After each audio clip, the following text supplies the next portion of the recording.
Hi నమస్తే. ఓం శ్రీ గురుభ్యో నమః. ఓం శ్రీ మాత్రాయ నమః. ఇంట్లో నెగిటివ్ ఎనర్జీ ఉన్నట్లు అనిపిస్తుందా? అయితే తరిమి కొట్టండిలా. సంతోషాలు నింపుకోండి.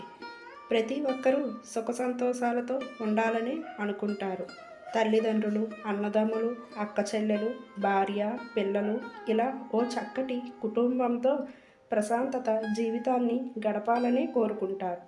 అంతా బాగానే ఉంది అనుకునే సమయానికి ఏదో ఒక గొడవ వచ్చి పడుతుంది. అప్పటి వరకు సంతోషంగా ఉన్నవారంతా ఒక్కసారిగా ఆనందాన్ని కోల్పోతారు. మీ ఇంట్లో ఉన్న పద్ధతులే ఇలా జరగటానికి కారణమై ఉండవచ్చు. మీ నిర్లక్ష్యమే మీ ఇంట్లో జరుగుతున్న పరిణామాలకి కారణమై ఉండొచ్చు. ఇలాంటి నెగిటివ్ ఎనర్జీ మీ ఇంట్లోకి రాకుండా ఉండాలంటే ఏం చేయాలో చూడండి. మీ ఇంట్లో నెగిటివ్ ఎనర్జీ ఉన్నట్లు అనిపిస్తుందా? అయితే ఇవి పాటించండి. ఇంట్లో వారు మిమ్మల్ని విమర్శించడం లేదా మీరు ఒకరిని విమర్శించడం లాంటివి జరిగితే మీ ఇంట్లో నెగిటివ్ ఎనర్జీ ఉన్నట్లే. అన్నిటికీ తప్పు పడుతున్నారా? మీ ఇంట్లో వారు ఏ పని చేసినా అందులో తప్పులు వెతకడం లేదా మీపై ఎవరైనా ఇలా చేయడం లాంటివి జరిగితే మీ ఇంట్లో నెగిటివ్ ఎనర్జీ ఉన్నట్టే.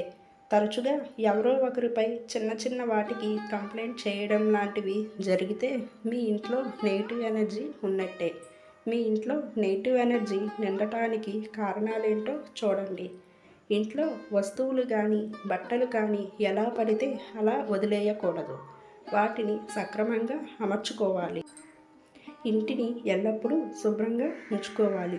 మీ ఇంట్లో ఎవరైనా స్వీట్స్ ఇస్తే వాటిని వెంటనే తినేయండి. చేతిలో పట్టుకొని అటు ఇటు తిరిగితే నెగిటివ్ ఎనర్జీ వస్తుంది. మురికి బట్టలు ధరించకూడదు. వీటి వల్ల క్రిములు రావడమే కాకుండా వాస్తు ప్రకారం ఈ బట్టలు నెగిటివ్ ఎనర్జీని ఆకర్షిస్తాయి. ఇంట్లోని దేవుళ్ళ విగ్రహాలను ఎదురుబోదులుగా అస్సలు ఉంచకూడదు.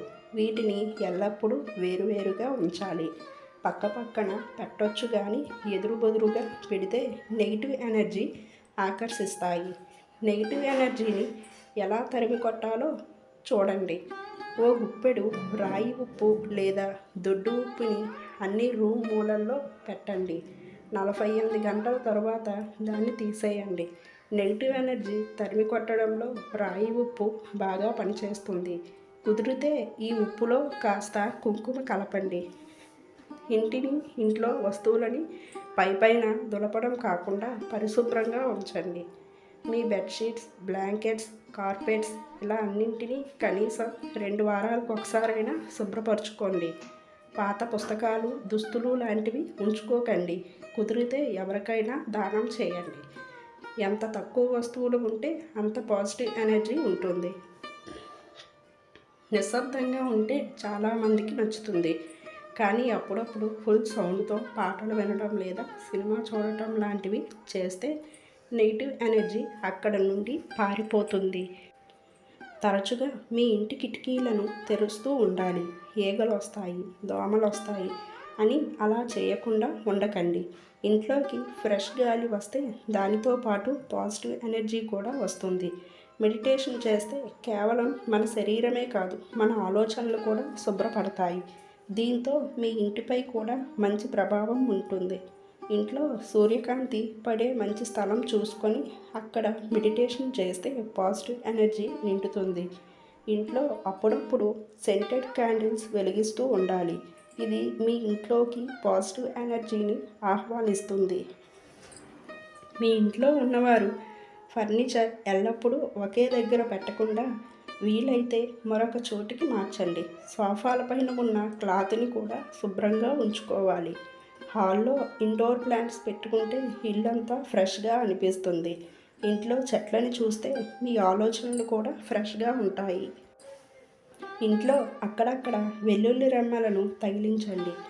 ముఖ్యంగా మెయిన్ డోర్కి తగిలిస్తే ఆత్మలు, దెయ్యాలు లాంటివి రాకుండా ఉంటాయి. అలాగే ఈ వీడియో మీకు నచ్చినట్లయితే లైక్, షేర్, కామెంట్, సబ్స్క్రైబ్ చేసుకోవడం మాత్రం మర్చిపోకండి ఫ్రెండ్స్.